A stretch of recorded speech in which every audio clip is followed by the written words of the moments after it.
Stuck in the past with no way home. Gotta do something fast so I'm not alone. Gonna bring you straight to me. Through time and space till we're face to face. Gonna bring you straight to me. With you here, my friends, good times will never end. Gonna bring you straight to me. Gonna bring you straight to me. Gonna bring you straight to me. Hey guys, Prince of Macedon, time for another awesome interview. We have my oldest friend here, formerly known as JosefVStalin. What is up, my friend? Привет, товарищи. It's been far too long, and I'm honestly very excited about this conversation. So, yeah, we'll get into everything that's been happening, all the great changes that have been going on in I guess, both of our lives. Yeah, do you want me to talk about the name change right now, or do you want me to say that for a little bit later? Before we get into your name change, I do want to talk about something else from the Cold War. I got a bottle called the Coldest Water Bottle, and it was sent to me from this Florida company called the Coldest Water. And this thermal thing will keep my water cold. I already stuck it with ice, so I'm just going to fill it up. Do you guys drink a lot of water in Canada? Well, I think we have the most amount of water of any country in the world in Canada. There's a lot of fresh water here. Well, shoot.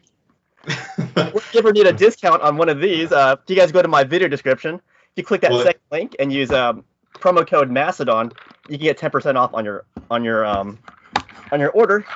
And it's really cool. This says Prince of Macedon on it. Oh, nice. That's pretty cool.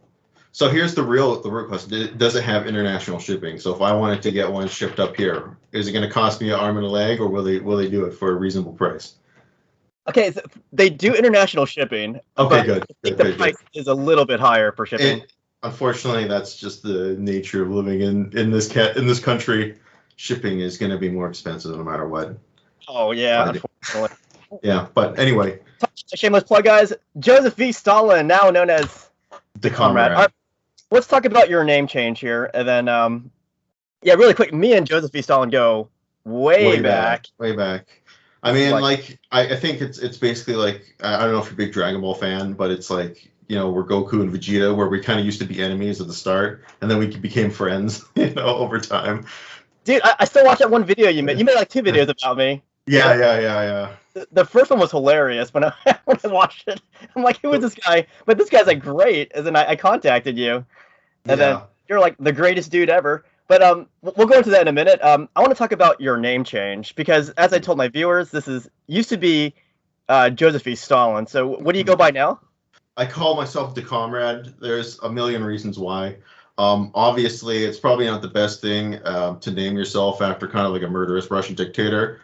You know, that I went through my edgelord phase, and being like when I started my YouTube channel, I was like 19 years old. And, you know, you're in like the peak of your edgelord phase, so you want something that's really like, you know, catches people's attention. And then once you get older, you kind of realize that that's a stupid thing to do. So I really started to get alienated with the name over time. And it's part of the reason why I actually kind of took a break from YouTube. And I knew that if I was ever going to come back and do something, I'd have to change my name. So I wanted to keep in the same vein because, as much as, you know, I'm not the biggest fan of like communism and the Soviet Union anymore, you know, I'm still a really big fan of like the Russian people. You know, I'm still a big time Russophile. I love the culture. I love the language. So I wanted to keep it in that vein. And I settled on the Comrade because, you know, I'm the kind of guy, like, I want to get along with everybody. I want to be everybody's friend. You know, I don't want to be the dictator anymore. You're my friend. I just want to get along with everybody. I want everybody to come and hang out, you know, and we'll have a good time. So that's pretty much what I'm all about these days. I just like to create videos. I like to create an atmosphere where people can come together and, you know, just chill out, hang out, and talk about things that are interesting to them. Yeah, there you go. That is freaking awesome. Yeah, just to recap for you guys. Yeah, me and him go way back to, I'm not sure what the year. Well, we played some Men of War battles back in 2012. Yeah. We played like 7 or 8 co-commentary battles. And probably later on I'm going to ask you if you ever want to do Men of War 2 together sometime. Yes, absolutely. Is Men of War 2 out, or is it still coming out?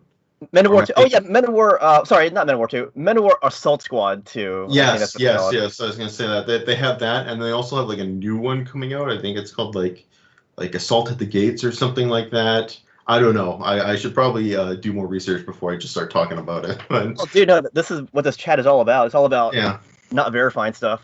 Okay, just complete unverified rumor. Yes. Rumor and conjecture. Sounds good to me. No fact checking on this channel, guys.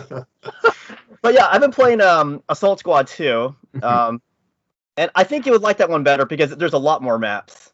Yeah, I really do know. I have played Assault Squad. I really do like Assault Squad. I like the style a lot better. It's the one where you kind of have like, if I'm not mistaken, where there's like usually one team that's kind of defending, another team that's like attacking, and then like there's like 3 layers of defenses you kind of have to overcome over time. Like, or is that just the single player mode? They have different gaming options. The one I play is Assault Zone, so it's basically like capture the flag. Oh, okay. You gotta hold it longer than your opponent, and there's 3 points in the map. It's basically what we used to play, but it's slightly different. Oh, I see. Gotcha. Okay, I must be thinking of like the single player mode. Yeah, they have all kinds of battle modes on that. Figure out the one that I was. Yeah, the Gates of Hell. It's what it's called. I think it's made by the same people who made Men of War, but I'm not sure. It looks like a very similar style of game. Is it World War II? Yes, it's World War II. Ooh, I'm about to look into that one. Yeah. Okay. So anyway, like I said, I'm not sure if it's made by the same guys, but it looks like it's a very similar style. Gotcha. But you're still into that time period, though. Oh, of course. Like I'm still into all history and politics and philosophy and like all that kind of good stuff. My hobbies and interests really haven't changed that much over the past few years. Well, since you brought it up, what are your hobbies? Obviously, I like to play games. I'm obviously a big time gamer. The biggest hobby I've picked up that I like to talk about, and one of these days it will happen. I'm trying to put together some sort of like cooking video or cooking show. I love to cook. I enjoy cooking immensely. I especially like because my wife is Indian. I love to cook Indian food for her. She's kind of taught me a lot about the culture and history, obviously. And so basically, I really want to teach people how to cook good Indian food, basically, because I think it's something that everybody should know how to do. It's a really great type of cuisine. It's vegetarian. It's extremely healthy. Well, not always vegetarian, obviously, but leans towards vegetarian. And so one of these days it's going to happen. Just got to find the time. Freaking awesome. What's your favorite dish to cook, if you don't mind me asking? Oh, well, my favorite food actually is fried rice. I know that's not Indian food, but I love to cook freaking fried rice. I love fried rice. Yeah, fried rice is like my favorite dish in the world. But when it comes to Indian food, I just like I love chicken curry. Just this type of chicken curry that we make. It's based off like an Anglo-Indian chicken curry, like not from India, but like from the Indian community in Britain, and it's made with like coconut milk and curry powder. And that's my favorite type of chicken curry. It doesn't really have a name beyond chicken curry. But the thing is, like, when you tell somebody, my favorite dish is chicken curry, there's like a bazillion different recipes that, I was going to say. From. Yeah, but like, I've had like Japanese curry. I love Japanese curry too. Yeah, it's like, wow.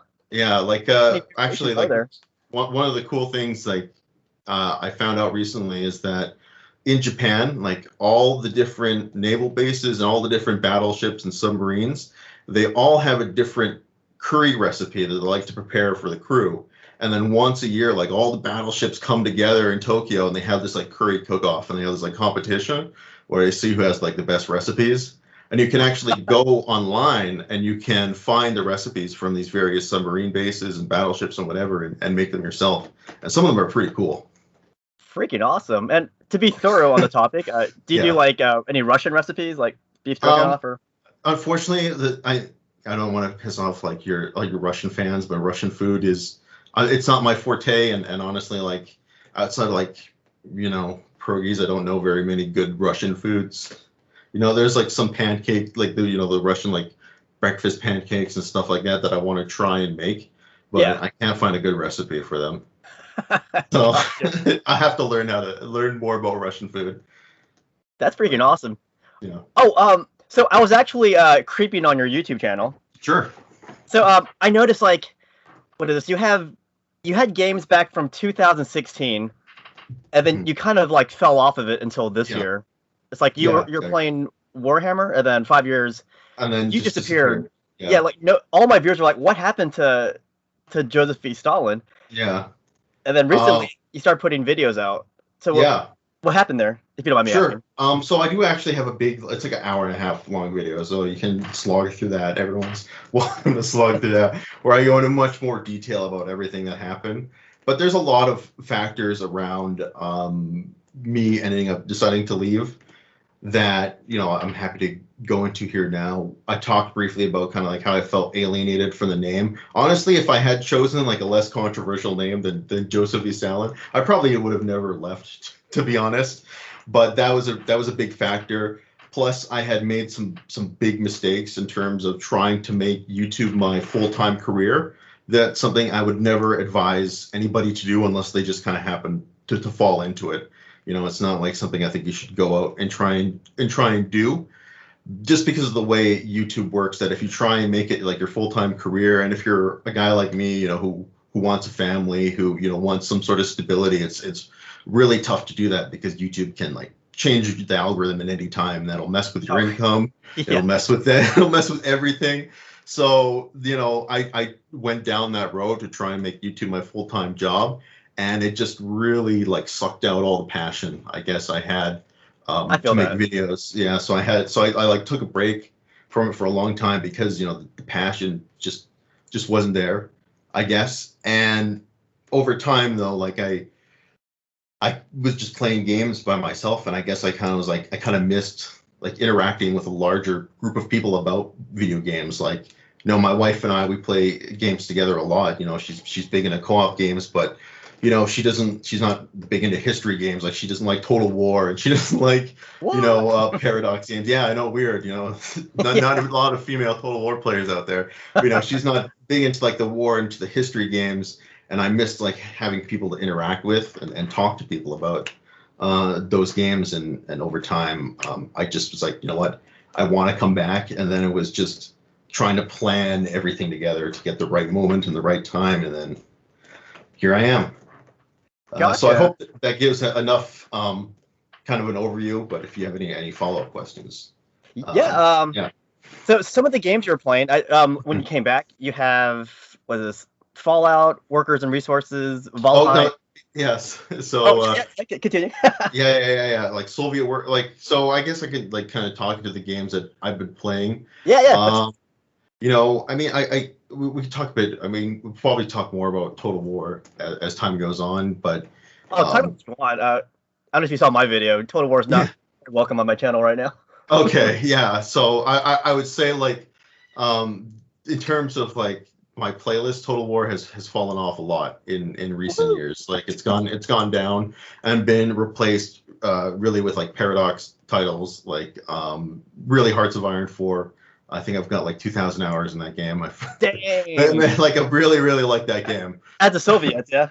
As all nations, honestly. I think at this point I've played just about every nation. Really, it's the mods for that game that give it so many legs, right? Like, you can play, there's like World War I mods, there's alternate history mods, there's Lord of the Rings mods, there's just anything you can think of, like, it's on there. So that's really, you know, the reason why I probably have like 2,000 hours in that game. But outside of Paradox games, I'm really into like I guess you'd call like base building games. Like, I don't know if you played like RimWorld. Like, RimWorld is one of my favorite kind of indie titles that came out in the last 5 years. It's like a colony base building game. And then of course I'm really big into on the channel a game called Kenshi. I don't really know how to explain that game. It's unlike any other game I've played in my life. How did you get into that? But that's like the most random title. Yeah. I watched your videos and they were freaking amazing. It's such a bizarre like game that it's tough to like I always think like, how the hell do I tell people about this game?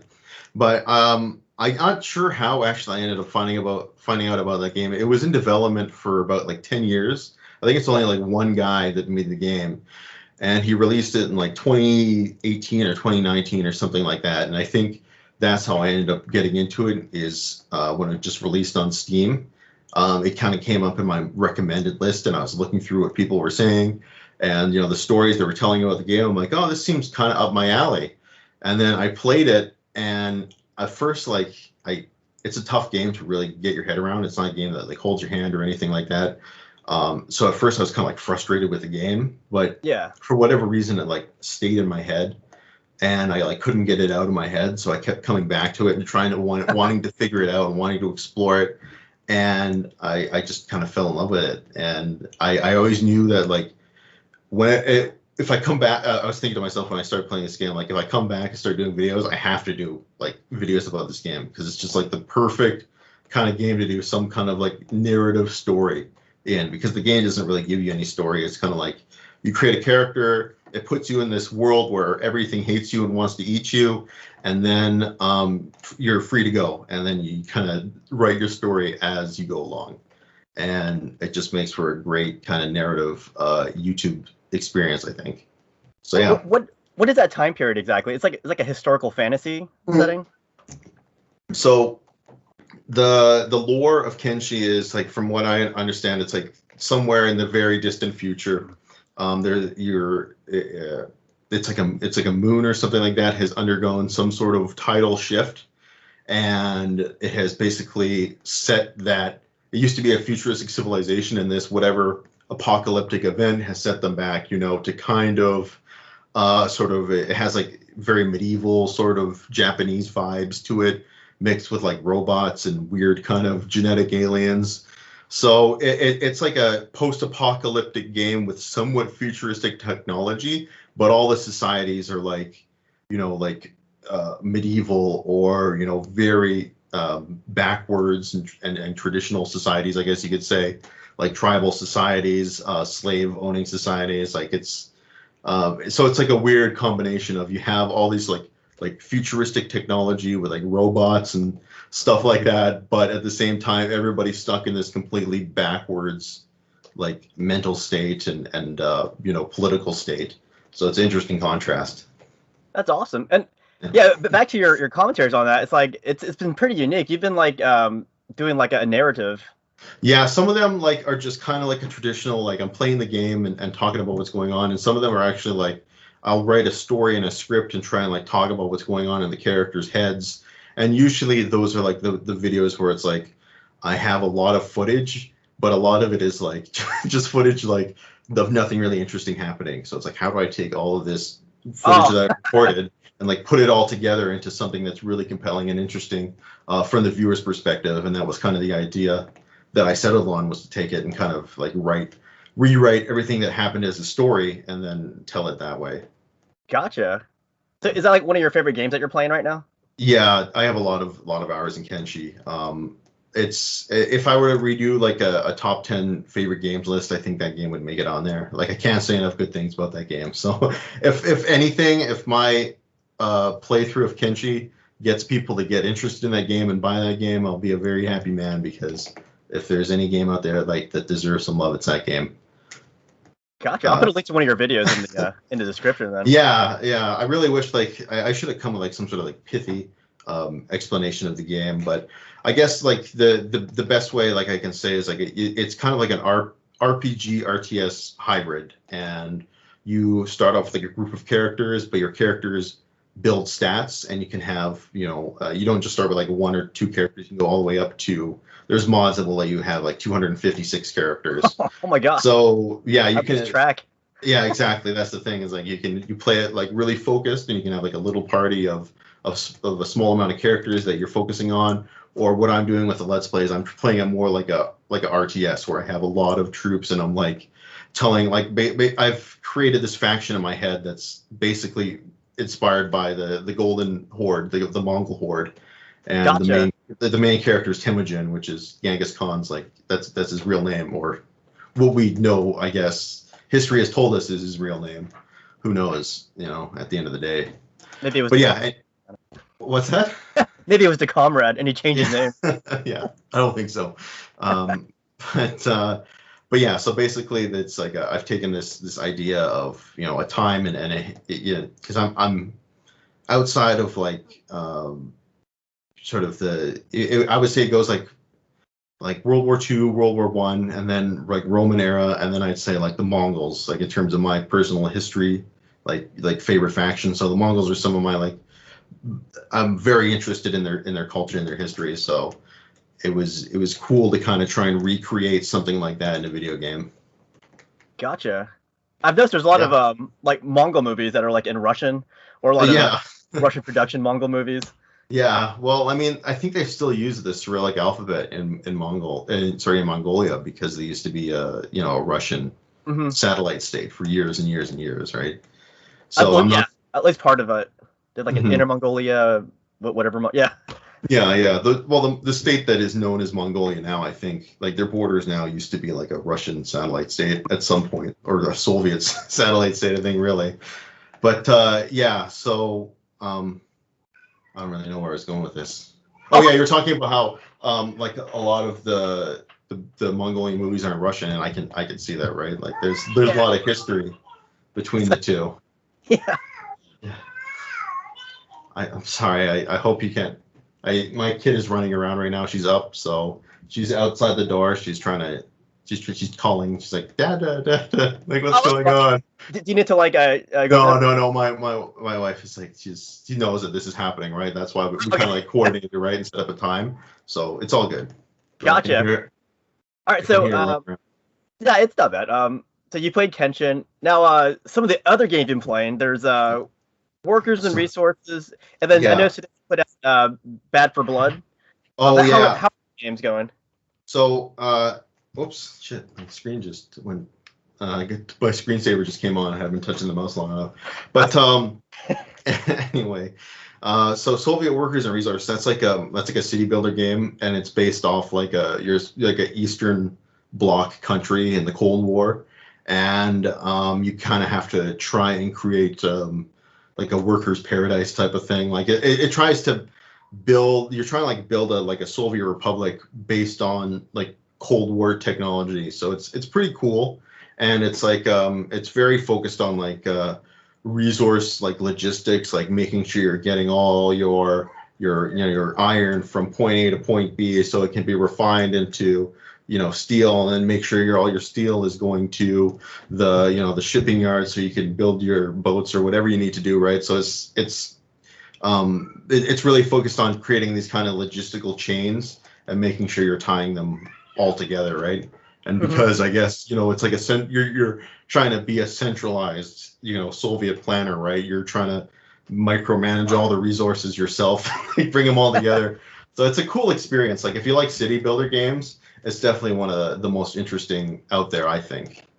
Gotcha. I feel like that game's like right up your alley. Oh yeah, it is definitely up my alley. Yeah. The Soviet theme, like, and I really like city builder and base builder games as well. I don't know if you've played another city builder game that came out recently, Frostpunk. That's another one that I'm a big fan of. I haven't played it much on the channel. I did a live stream of it like a while back, but that's like a city builder survival game where like you have to survive it's like a post-apocalyptic event is happening where the world is freezing over, and basically you're like the last surviving city, and you're trying to keep human civilization alive and keep everybody from freezing to death. So it's basically like living up here in Edmonton. It's a similar experience. But yeah, so that game's a lot of fun. And other than that, though, like I like Paradox games are still my number one type of games I play. Like there's still lots of Hearts of Iron content on there. Lots more Hearts of Iron content is on the way. Crusader Kings 3. What about Imperator? Are you playing that one? I have played Imperator, and it's actually it when it came out, it kind of sucked. Well, that's understatement. But they recently did sort of a revamp for the game, and I went back and played it, and it was actually really good. The revamp they did for the game was a lot of fun, but I haven't really had the chance to kind of jump in and really experience it. I only played it for about 10 hours, which is not that much for a Paradox game. It's not that much to really More than me. it's not that much to get the feel for it. But still, it's got they did a good work with that reformation of the game, and it's a lot better than it used to be. So I can definitely say that people should give it another chance. If you bought the game and kind of gave up on it, give it another chance. They actually put some good work into it. Gotcha. Okay, so well, we brought up Total War earlier. Are you playing any Total War games? Right now, honestly, I'm not. I played. I mean, we'll talk about the remaster a little bit. I played it when it came out. I did a live stream of it, and it was a good time. Like I had a good time doing that live stream, but I haven't really touched it since. Like It just didn't really have I don't know the legs, I guess, and there's also the kind of I'm like a 30-year-old guy. I've got a lot going on in my life. There's a lot of other games on my plate that I want to play or make content for that are way ahead of the Total War remaster that it's kind of fallen off my radar completely. And and other than that, I will still pick up Warhammer and play that occasionally just for the spectacle. Like the spectacle of that game it's just fun. You got dinosaurs riding dinosaurs, like all kinds of crazy shit is happening. Sorry, I don't know if I'm allowed to swear, so. Oh, you can say it. Okay, I'm trying to keep it down. But I was thinking about this, and I was thinking about why Total War has lost so much ground, like all these other games, in my library over the past decade. And I think it's because the new Total War games, I feel very fundamentally different when I play them, and it's still a fun feeling, but when I'm playing some of the new Total War games, I feel more like I'm a director directing an epic battle scene for a movie.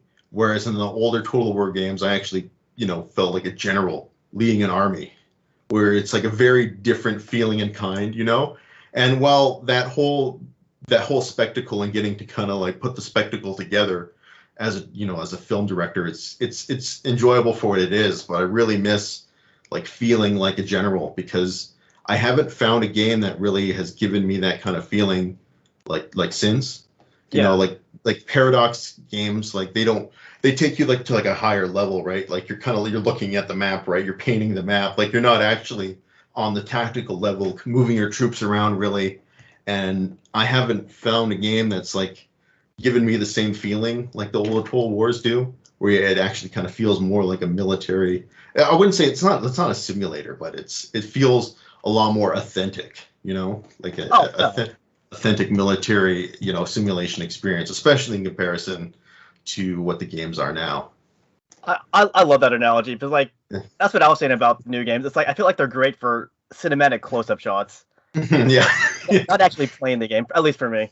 Yeah, I said, I love to play Total War, Warhammer is just to see you have all the different armies kind of clashing. It's a feast for the eyes. There's no question about it. But yeah, it definitely doesn't have that same appeal. And I've been like I said, I've been trying to find a game that kind of gives me that feeling. And people have suggested, I don't know if you played.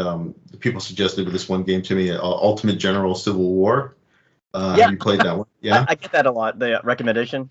Yeah. I played it. I own it, and I have played it. But it's fun actually. It's a really good game, but it doesn't give me that same kind of feeling that I'm looking for. Total War. Yeah, exactly. Your cutoff point, you said, is kind of like Shogun 2, in terms of that's the end of the transition from the modern Total War, from the classic Total War to the modern Total War. Right, mine ends at Napoleon. After that, I just think yeah. Okay. So I thought it was Shogun 2. I thought because I've been reading a lot of people this. If you go online and you see what people are saying about Total War, there's definitely a divide in the fan base between people who, really really miss the older style, and people who are I wouldn't say are supportive of the newer style, but they're okay with it. They don't miss the older style as much. And I've been listening to a lot of what people have been saying about the people who are missing the older style. I've been listening to what they've been saying a lot. And for most people, it seems Shogun 2 is the last good Total War game for a lot of people. I don't know. That's a pretty good consensus, I think. Yeah. In terms of for that last modern, for the last classic hurrah, Shogun 2 was it. And then after that, it's been like, well, after that it was Rome 2, and we kind of know how that turned out. That was not not so good. Yeah. Yeah, that was kind of a disappointment. Mhm.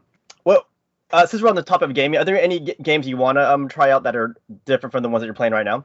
Oh, I should mention that I played. Yeah, you asked about Back for Blood 2. I did want to talk about yeah. because I pre-ordered the game to get into the closed beta. There's a reason I did that. Because I should mention that if you don't know what Back for Blood is, it's the sort of spiritual successor to Left 4 Dead. And Left 4 Dead is a game very close to my heart. I love that game. I actually met my wife playing Left 4 Dead. So it's like a huge, game to me. So knowing that Turtle Rock Studios was making, they're the developers of Left 4 Dead, knowing that they were making another kind of co-op shooter, it's like, well, I have to buy it. It's like one of those games. Like there are very few games these days that I'll buy on day one or pre-order, but I really wanted to get access to that closed beta, and I don't regret it getting to play the closed beta because it's a lot of fun. I did a stream of it yesterday. It definitely has those Left 4 Dead vibes. Like if you liked Left 4 Dead, you're gonna like this game. And they've made a lot of really smart sort of evolutions to the formula for the modern era. Like they really expanded the weapon variety, and there's also like kind of a minor loot system where as you're going through the level, you'll pick up attachments for your gun, and that will make your gun feel more unique and special. And sorry, excuse me. Oh, you're fine. There's also like roguelike elements too, whereas as you go through the campaign, you kind of get every level you complete, you get like a power up for your character. So your character kind of gets progressively more powerful as you're going through the campaign, which is, I think, in my opinion, a very nice evolution to the Left 4 Dead formula. So I'm definitely going to be keeping my eye on it. I'm not going to say everybody's got to go out and buy it because the game's not out yet, right? We're only in beta right now. But from my impressions, I can give everybody my impressions for playing the beta. I'm having a lot of fun, and if you like Left 4 Dead, I can say you'll probably like Back for Blood. Would you say it's as good as Left 4 Dead? No, not yet. I'm not going to say that. Not yet. There's no way I can say that. Like there are some things like when I was playing it, like I felt like the gunplay wasn't as satisfying as it was in Left 4 Dead. Like when I played Left 4 Dead, like when you're shooting the zombies for whatever reason, like the gunplay, like the guns feel powerful, like they're you're ripping apart the zombies, and it's a nice spectacle. I just didn't really get that feeling playing Back for Blood. Like the guns, they feel kind of like underpowered, I guess, and you don't feel as like as much of a badass. I guess it doesn't feel as tight. I guess you could say it doesn't feel as tight or as clean yet as Left 4 Dead did. I gotcha. But obviously it's in beta, and we'll have time to hopefully iron out some of those kinks. So we'll see when the game comes out in October what the final product will be. I think my only worry with it is that there's not going to be enough content to really justify the full price of the game, because I don't know how many matches they're going to have, but if they only have like 4 maps or something like that, it's going to be really tough, I think, to ask $60 US for that game, $80 Canadian. So we'll see when it comes out.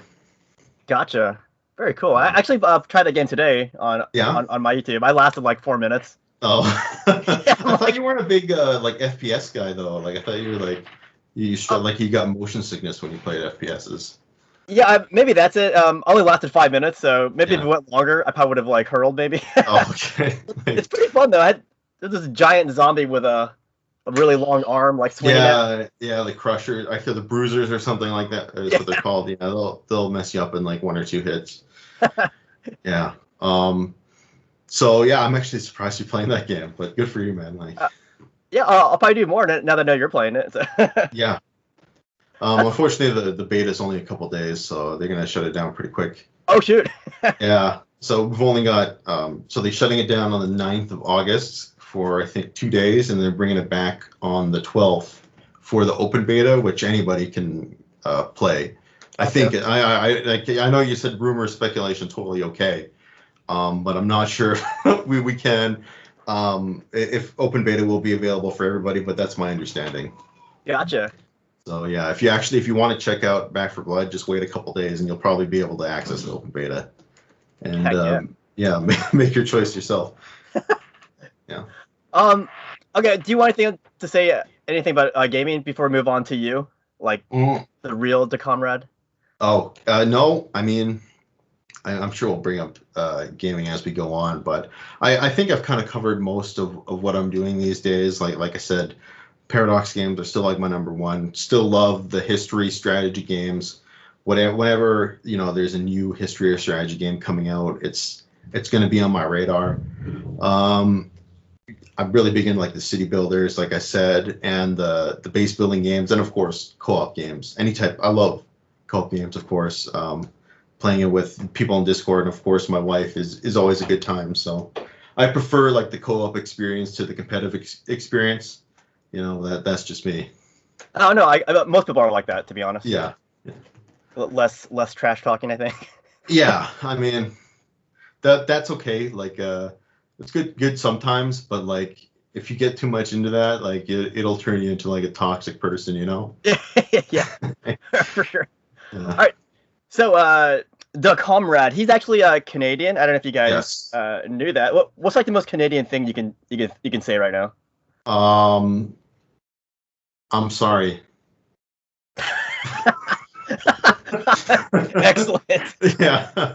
For what? I don't know. That's what Canadians were always sorry for some reason. Are you into like hockey or anything? Actually, well, like, cause I live in a part of Canada. I live in Edmonton, Alberta. And it's very like they consider this part of Canada to be like the Texas of Canada. So it's like, oh shoot, like the people here are like they're very like into sports. Like they're like, yeah, we have the team, the Edmonton Oilers. Like people really, really love the team here. I have to follow it just to keep up with the conversations people are having. Like I'm not really a big fan of hockey, but I follow it just so I don't feel completely lost in every conversation people are having around me. Oh no, that makes Yeah. sense. Yeah. So like I said, I know what's going on, but not like a super fan. Gotcha. Yeah. All right, so we touched upon some of your favorite things earlier. So who would you say is your favorite historical figure of all time? I really like Julius Caesar. Like Julius Caesar, I find to be for me, I think he might be the most talented human being that ever lived.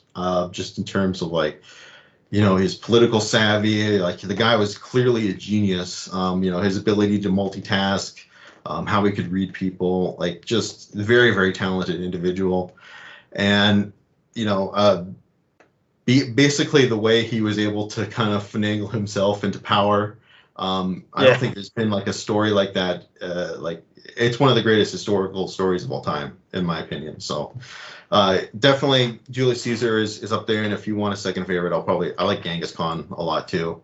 I know he's like, you can't go wrong with him. Yeah, well, again, very, very talented individual, right? Like you want to talk about somebody who came from like nothing. Like that guy came from friggin' like nothing. Like his mother raised him, his brother, like on the steps with like, on their own pretty much. So yeah, that guy like literally came from nothing to building one of the greatest empires of all time. So you got to respect that, I think. Gotcha. Do you have like a favorite battle from Caesar or Genghis? I for Genghis, I really like. I mean, the great thing about like all the Mongol battles, they're just so like interesting for the time period because the way they fought is a lot more complicated, I feel like, than other medieval armies, right? Because they were capable of a lot more decentralization in their command, so they could send out units out a lot more independently to be able to like flank people or take important ground. Also, they would also like one of my favorite things about the Mongols is they would continue to ride during night. Like they would take shifts where someone would sleep on the horses and another guy would be like riding around making sure the horses are still going in the right direction while the other guy's got some sleep. Yeah.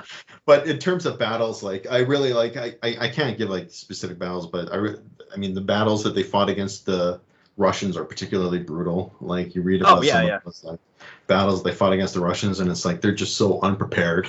They did not know what they were facing and they get completely demolished.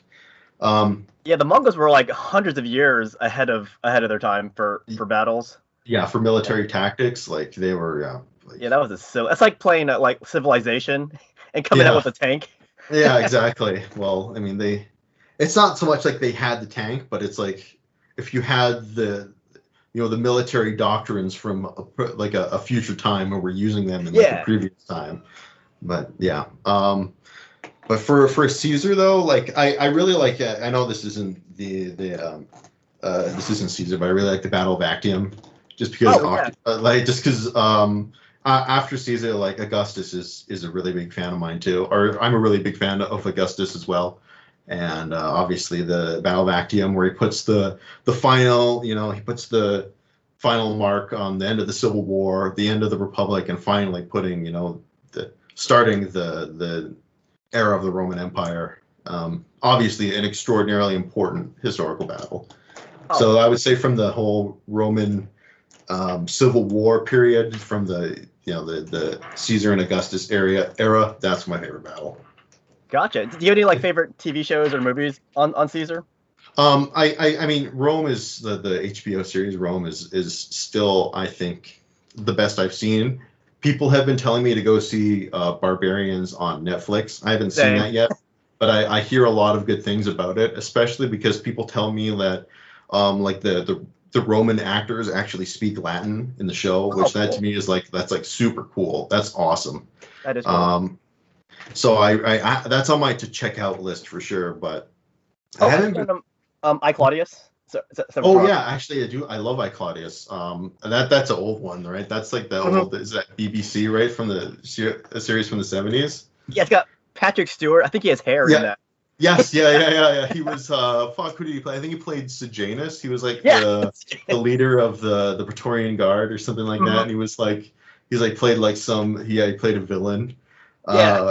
And he had hair. That was before all this hair fell out. Young whippersnapper. Yeah, who's this young up and comer? I've never seen before. But I Claudius is a great series. Yeah, that one's great. What about like favorite movies in general? Like not necessarily historical. I mean, maybe people will roast me, but I think my favorite movie is V for Vendetta. I really love that movie. What are you talking about? Maybe yeah. So I love that movie a lot. I'm not like. I don't know. Like a lot of people will say, like, oh my God, like a lot of people will take that movie and be like, it's analogous of our time, right? And I think more like I just actually recently rewatched the movie, and I don't think we're living in like the V for Vendetta times, quote unquote. We're living in like the pre V for Vendetta times, like the times just before like society kind of started falling apart, and it necessitated an authoritarian government to come in and put everything, to restore order or what have you. So that's the way after rewatching the movie, that's where I feel like we're like just in that post, like, because they talk about how before they brought in the authoritarian government to rule the UK. There was this big civil war, and there is this famine in the United States that necessitated a collapse. And it's like, well, some of that sounds kind of scary to what's going on right now. Yeah, so that aspects in that. Yeah, so that's kind of, if we're anywhere, we're definitely not in like the authoritarian times, but we may be living in like the pre-authoritarian times, if there's any times that we're living in currently. Gotcha. I don't know if you know this answer, but since this is a non-fact-checking thing, the guy who plays Mark Anthony from HBO series. Okay, yeah. Was he actually in V for Vendetta? Because that's what I've heard. I don't think so. Maybe he was like in the background or something like that, but here's what I heard. He was the guy with the mask, like when he has the mask on. That's what I heard. No. That's maybe like, but I know the guy who plays V is Hugo Weaving, right? He's the voice, at least. I don't know if it's him in the suit. I think it looks like him in the suit from his like body type, because I think Hugo Weaving's a pretty tall, like slender guy. But then again, I've never seen him in face to face, so I have no idea what he actually looks like. But I think it's him in the suit. Gotcha. I don't know where I heard that, but I keep hearing that. It's like, what's his face? James Purefoy. Yeah, that's. Okay. It might be like they could have done that like Darth Vader thing where they have like James Earl Jones' voice, but it's like a different actor actually in the suit. Possible. So I'm not sure. Gotcha. What about your least favorite movies? Like, what don't you like? Oh, when it comes to movies, like I don't know, like I don't really have like I'm at like the point in my life where I can't really afford to watch least favorite things, if that makes sense. Oh yeah. Like I'm like it's like turn off when you see it. This sucks. yeah, exactly. It's like I don't have time to watch a shitty movie. I've got other things to do with my life. So I wouldn't say like I've got a least like if you're trying to tell me like movies that I dislike or I think are overrated. Like I'm not a big fan of a lot of I don't know. I guess like Disney movies. I guess are some of my least favorite movies. But I know I know because you live in Orlando, right? And like my wife's from LA, and she's big into like she when she lived there, she used to go to like it's Disneyland, right, in LA. Yeah. And in Orlando, it's Disney World. So when she lived there, I used to go there like every week. So I'm assuming you probably do something similar. I do every week, man. I've got an annual pass. Yeah. Yeah, you've got an annual pass.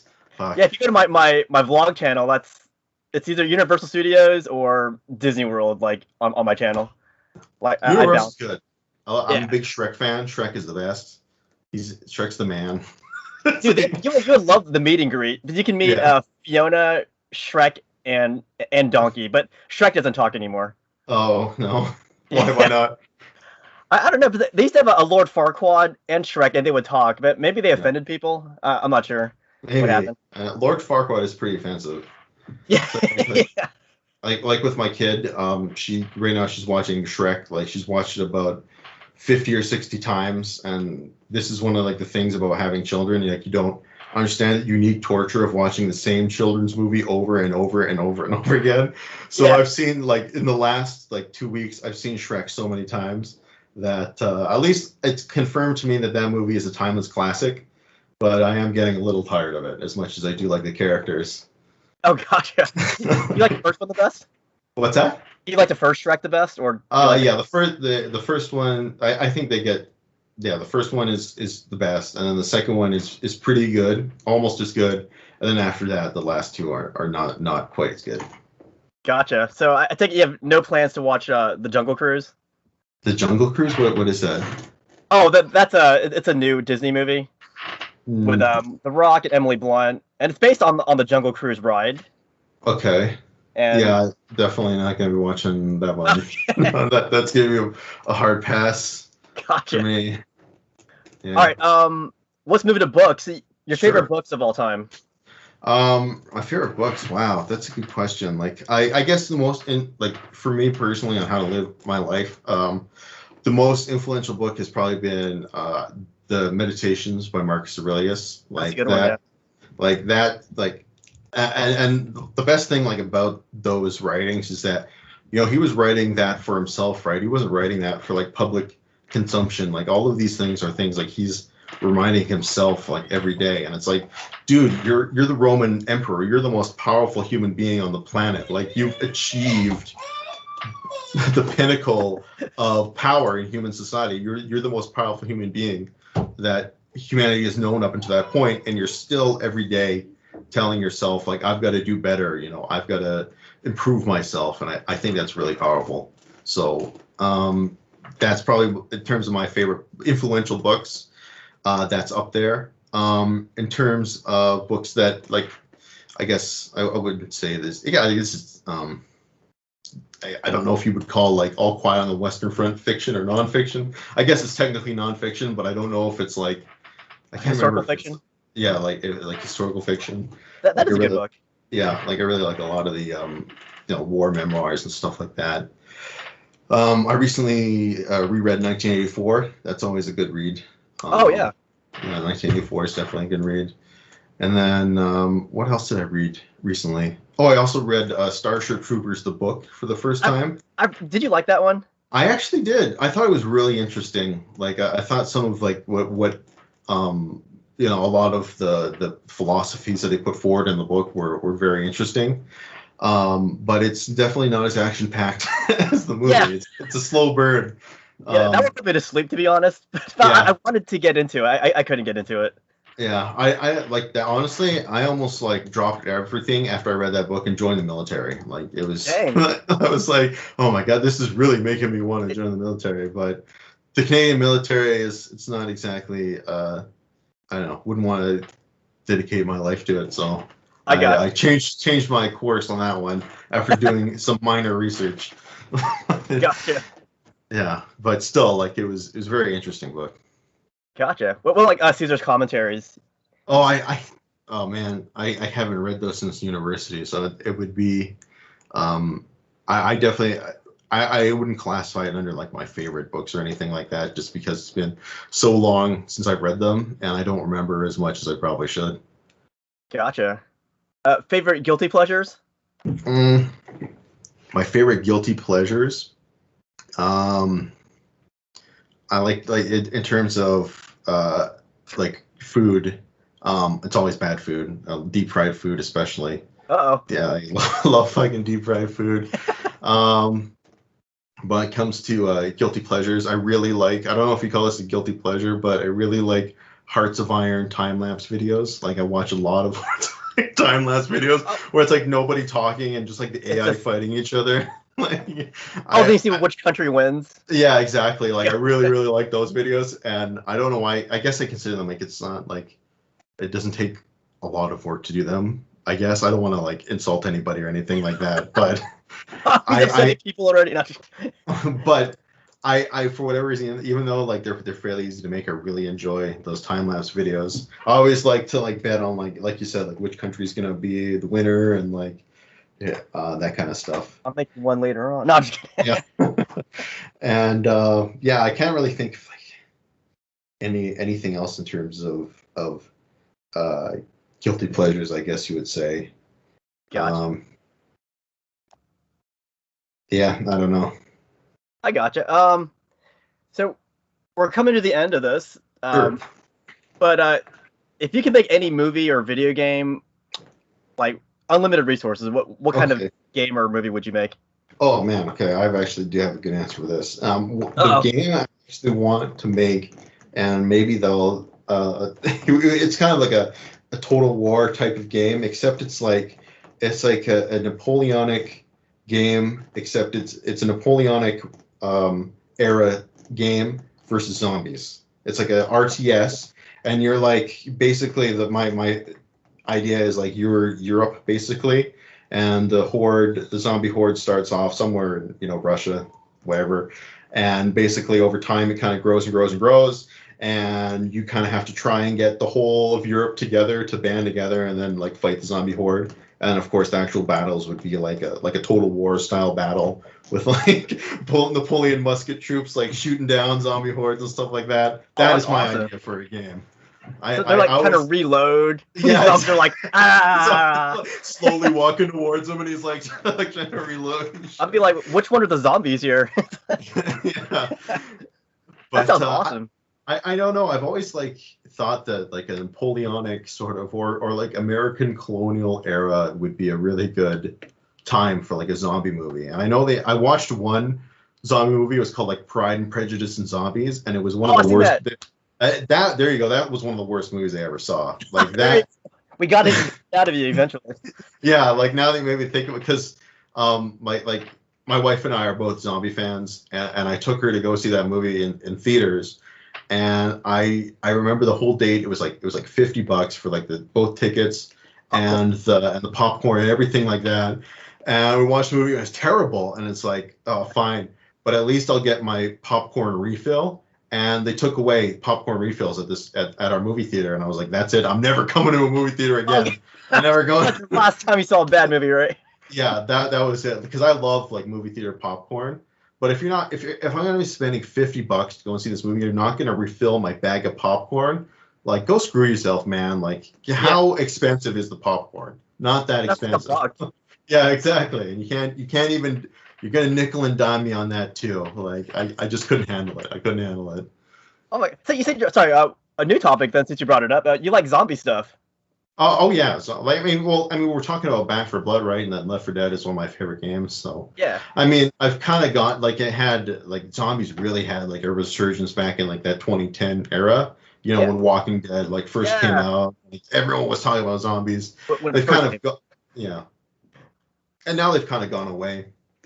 But I still love, like, I'll still always appreciate a good zombie movie or a zombie game. What's the best zombie movie ever made, do you think? I mean, it's a zombie movie, yeah. I personally, I still like, my personal favorite zombie movie is actually Day of the Dead.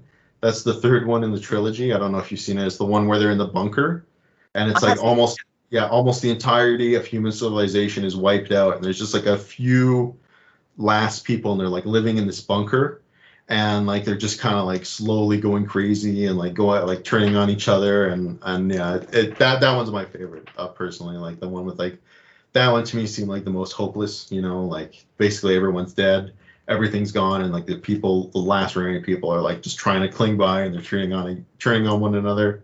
So yeah, that's my favorite zombie movie. What about Dawn of the Dead, the remake versus the original? Original, personally. Original? Yeah. I mean, I'm not. The remake isn't bad. Like, don't get me wrong, the remake isn't bad, but I really like the original. Gotcha. Would you consider Zombieland to be a pretty good zombie movie? Yeah, I did like it. Actually, I really like Zombieland. That's probably in terms of like fun zombie movies, like the funnest, I would say. Heck you know, yeah. Just like one to like sit and like, you know, just watch an entertaining movie. And then we actually watched the second one recently, and it wasn't as good, but it was still decent, right? It was funny. It had some great moments in it. Yeah, like a lot of people when it came out I remember they were kind of like trashing it, and I'm like, what did you expect from this movie? Like, this is not going to be like some magnum opus. Like, this is like it's a funny zombie movie. Like, I don't know what you were expecting it to be, but with Woody Harrelson in it. Yeah, and it's like that's what I got with that movie, and that's what I was expecting. But a lot of people I saw I don't know what they were expecting, maybe something more, but yeah, it was good for what it was, but it wasn't as good as the original or the first one. Gotcha. All right, well, before we end this, do you have anything else you want to tell my viewers? Great, the Comrade. No, I basically the only thing I like to tell people is, you know what, take care of yourselves, right? Like the world, it's really in flux right now. So one thing I like to tell people is like, that's part of the reason why I want to start a cooking channel. Like, learn like independent skills, like learn to cook for yourself. You know, my wife and I have been like, we started our own garden and stuff like that, growing our own food. So if you're gonna pick up any new skill right now, I would say like cooking or like gardening are excellent skills to help you take care of yourself in a really kind of uncertain time. I don't know if that's what you wanted me to tell your viewers. Is no, take that's care awesome. Of themselves. Like, yeah, I want the real Comrade here. The real. Yeah. Well, yeah. I mean, that's the thing I always try or have tried to keep with my channel, is to be like a genuine human being. Like, kind of what you see is what you get, and that was one of the reasons why I took a step back, because I started to feel like alienated. Honestly, like when I go back and watch like a lot of my older videos, like sometimes I feel like who the hell is this guy? It's like a stranger, like looking back at me type of thing. Like, this isn't like authentic to who I am. But now, people change, yeah, exactly. But now I feel like I can come back and actually be an authentic human being. That's awesome. Yeah. So yeah, what you see is what you get with me. We're definitely glad to have you back. Like, yeah. Like most of my viewers have been asking about you. It's like, where have you gone? Yeah. Basically, I took a break and I focused on my family life, my career. You know, trying to set myself up to be an adult in the 21st century, I guess. And I think I've somewhat succeeded on that. You know, I've done okay in adulthood. To the point where I actually can come back and feel like I'm bringing a YouTube channel back into my life. And one of the things I tell people is like, all of like what I do, like this is, it's all just like a hobby for me, right? This isn't like a full-time job. Like, I'm just trying to hang out and create content that is fun for me to create and fun for people to watch. And like, that's my ultimate goal. So right now, like, I try my best to get out as many videos as I can, but I got a lot of other things in my life that I've got to take care of. So when something comes out, I like to at least make sure it's good quality. So be prepared for whatever comes out. If it takes a while, at least hopefully it'll be worth the wait. Oh, heck yeah, guys. Heck yeah. So, yeah. Well, it was great talking to you. Hopefully we can do some Men of War battles together sometime. Yeah, absolutely. Well, you know where to hit me up nowadays. I'll actually I'm actually back on social media. I took like a complete break from social media.